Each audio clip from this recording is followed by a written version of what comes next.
Hey y'all, welcome back to my channel. Today we are going to make a potato soup. This one's a little bit different. Usually your potato soup doesn't have any meat in it, or if it does, it's ham. This one's going to have some ground beef in it. You need to cook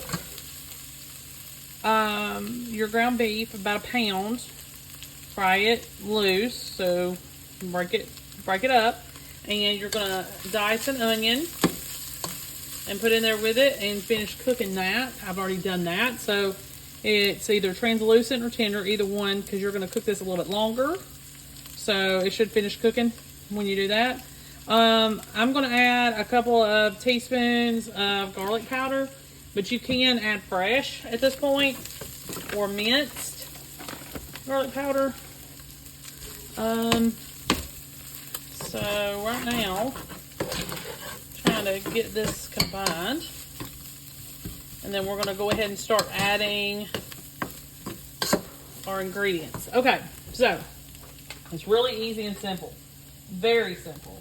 So you're going to need, this is, oh, I'm sorry, let me give you the title: Cheesy Tex Mex Potato Soup. So it's not your average, it's a little bit different.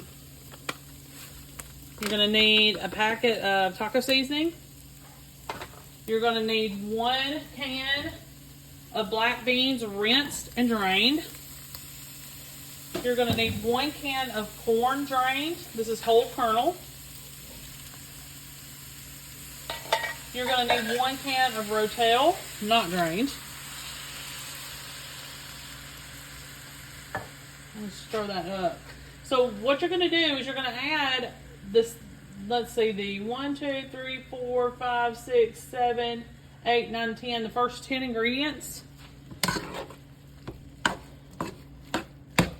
just going to let that cook a little bit, and then we'll add the rest at the end. So hang on just a second. Let me get my potatoes. You're going to need a bag of hash browns with the onions and peppers in them. There we go. Alright, let me get these opened up. And this is about 28 ounces. And this is stovetop. I would rather do the stovetop potato soup. I like the idea of the crock pot type. But the problem is the potatoes cook down so fast that by the time you get you're eating your crock pot potato soup, it's already like mashed potatoes, basically. Alright, so I added my whole bag of frozen potatoes. And now I'm going to add 4 cups of chicken broth, but I'm doing water, and then I'm just going to add some chicken bouillon powder to it. But you can get the type that's already mixed up, it's fine. Or mix it up before you even put this in there. I just added a couple teaspoons of chicken bouillon. It's very colorful. We're also going to add the milk. You need 4 cups of milk. So let me get that.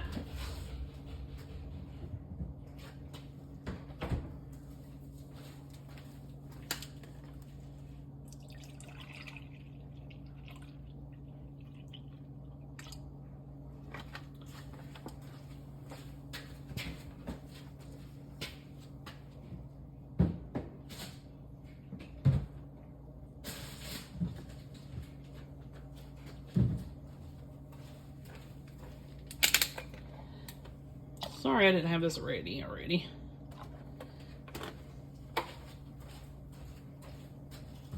Ugh.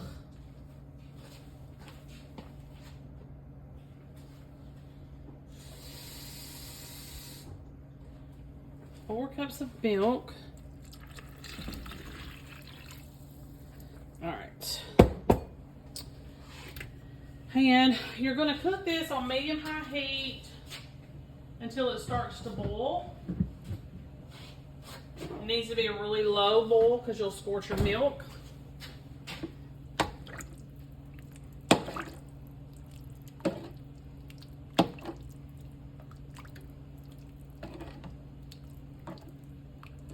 Let me check over my ingredients. Yeah, so the last thing that we're going to add is going to be cream cheese, a whole brick of cream cheese, but we're going to do that at the end after this is basically cooked some. You got everything cooked in this except for the potatoes. So we'll get that cooked and it'll actually be ready. And we'll just add cream cheese at the end. Really colorful. And it's going to taste a lot like a Mexican type or Tex Mex type potato soup. So it's a little bit different than your average.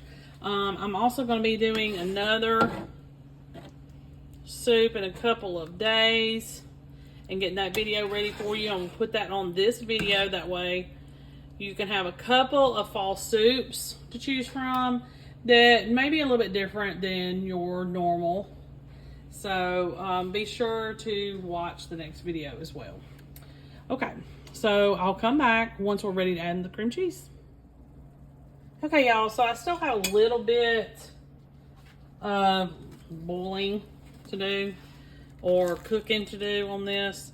Potatoes are not quite done, but I'm gonna go ahead and I'm gonna add a softened brick of cream cheese, and that'll be 8 ounces. I'll go ahead and add that.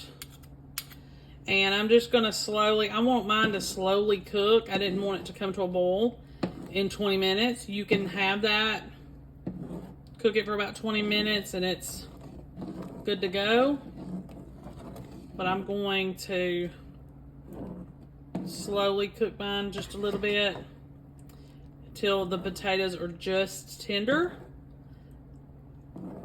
And then the more you stir this cream cheese, it'll start to break apart. And if you have to, you can kind of use your whisk or the back of your cooking spoon to kind of mush them. You know, just mush to the side of the pan and kind of get that to break down. Cream cheese is a really good thing to use and stuff like this. We also use it in our chili that we make. It's called cream cheese chili. I just call it white chicken chili, but it just gives it a certain flavor. It's the creaminess, but it's also got like a hint of sour cream sort of. And so it's really a good thing to use. I'm sure you could use like a plant-based if you're not into dairy. Should be work about the same, I would assume. Don't hold me to it, but I would assume. But it's always really a good thing to add and stuff like this. It just really kind of helps just send the flavor over the top. It's just really good. Now, what I'm gonna do is add some pepper, and I'm gonna add a little bit of kosher salt, but you can add any salt that you have on hand to just give it a little bit more flavor. And like I said, just keep an eye on your cream cheese and kind of just mush it up against the pan, and it'll go ahead and break it on down. All right, I will be back with the final product after this cooks down and the potatoes get tender. Okay, y'all, so this is the finished product. Really easy and simple. I just slowly cooked it until boiling. That way my potatoes would stay intact. But you should be able to do like not a really quick boil, a slow, slight boil in 20 minutes. They say that it'll be done. I did that, but the potatoes were not tender enough for me. I don't want them mushy, but I don't want them, raw. So I just did a slow cook on them. You have to be careful because it has milk in it, and that will tend to spoil. Not spoil in the fact that you can't use it, but it'll clabber. Or separate. That's a better word. So you have to watch out for that. But I paired this with some sweet cornbread. So that'll be dinner tonight. Make sure you like and subscribe. I'll see you next time. Hey y'all, welcome back to my channel. Today we are going to make some Queso Chili. I've already cooked my ground beef and my chopped onion. And I just added some salt and pepper. You could do that to taste. And I drained it. So now I'm going to add my other ingredients. This is a really quick stovetop chili, so I'm sure that you could probably put it in a crock pot, but I like doing it on the stove. Seems real easy and simple that way. So you're gonna need 4 cups of beef broth because you've got to cook your pasta. And I'm just gonna put some bouillon and water in here. Beef bouillon powder. About a teaspoon or so. And then that should work. All right, let me get a rubber spatula.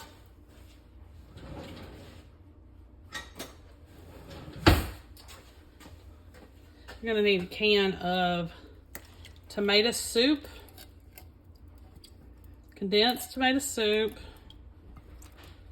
You're gonna need a can of diced tomatoes in juice. Do not drain those. You're gonna need 2 cans of drained pinto beans, which I tried to drain and it didn't go well. So we're just gonna add these in.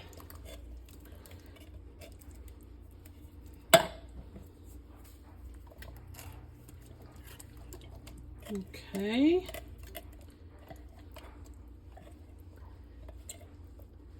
All right. Wipe my hands off real quick. Okay. So I'm going to bring this to a boil before I put my rotini in. You're going to want to cook the rotini in here, not ahead of time. You probably could, but it's going to do a lot better if you put it in there. You just have to be very careful and stir it kind of frequently so that it doesn't stick or get sticky. So we're going to need about 4 teaspoons of chili powder.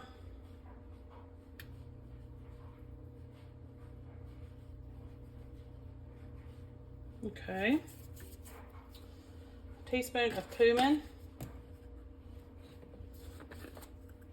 And I always sprinkle it in my hand first. That way it'll catch it before it goes into whatever I'm cooking, so that it doesn't ruin the dish in case it dumps in there more than what I want.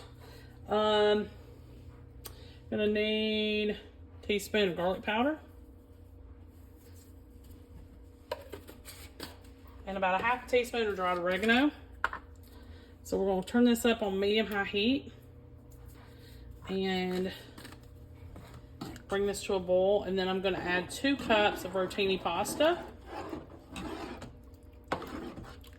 Now, this queso chili does have in the recipe a way for you to make the queso yourself. But instead of that today, I am going to skip steps, let's see, 3, 4, and 5. And I just got some jarred queso. Just some jarred queso. And then I'm just going to pour that in. And that's it. That's all we're going to need. And we're going to serve this with some crackers, if people want crackers, or some corn chips. So let me bring this to a boil. I'll add the pasta, and I'll be right back with you when that time comes. Okay, y'all. So this is boiling. I'm going to go ahead and put in my pasta.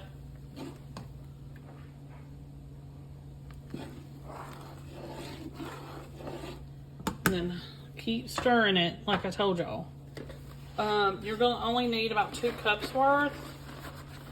So, I'm trying to see if I've got a 1 cup measure.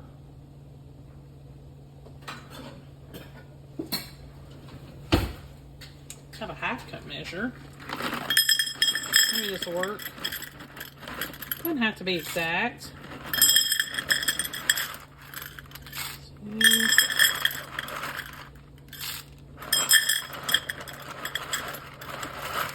Oops. Okay, so probably about a half box, about 8 ounces of a 16-ounce box. So I'm going to continuously cook these till they're soft. I'm going to cut the heat down just a tiny tad. So just some medium heat. And I'm going to keep stirring it because I don't want my noodles to get gummy and sticky and yuck. So keep that in mind. It's a yummy chili. I've made it before. And it's perfect for the fall. And it's just a good twist on red chili, as we call it. Just regular old traditional chili. You add the pinto beans instead of, I always did kidney beans or chili beans, which I believe a chili bean's got seasoning. It's just a pinto bean with seasoning. But I usually do that. And then I do not put pasta in it. So that and then the queso. So you just add a couple different little things. And I'm trying to change it up a bit. A new twist on an old traditional type of chili. And nobody said that you've got to cook your chili all day long. I don't ever have to. I usually do it on the stovetop, 30 minutes, 45 minutes, and it's done. And we like it. Even sometimes we put Cheez-Its in ours. We like that the best. But like I said, this one we're going to do corn chips. And you can also put some sour cream on top, some shredded cheese, and some green onions if you want to get fancy. But as soon as this is done, I'm going to come back and show you me adding the queso. Okay? Alright. Be back in a few. Okay, y'all. So, my pasta is just tender. So, I'm going to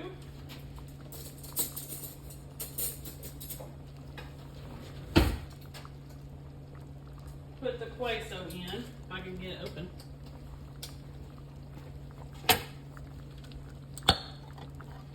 And you need about 2 cups worth. So basically the whole jar.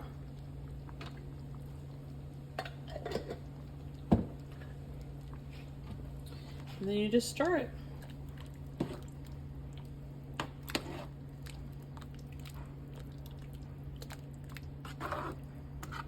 It's really good like this. And like I said, it gives it a different little spin on typical traditional chili. Perfect for tailgating, or if you're having people over to watch the game. And it's just perfect. It can go, along with any of your snacks for tailgating. And it would be perfect on nachos, even though it's got the pasta in it. But perfect little soup stew chili. And if you don't want traditional, it's traditional with a spin. Okay, make sure you like and subscribe. I'll see you next time.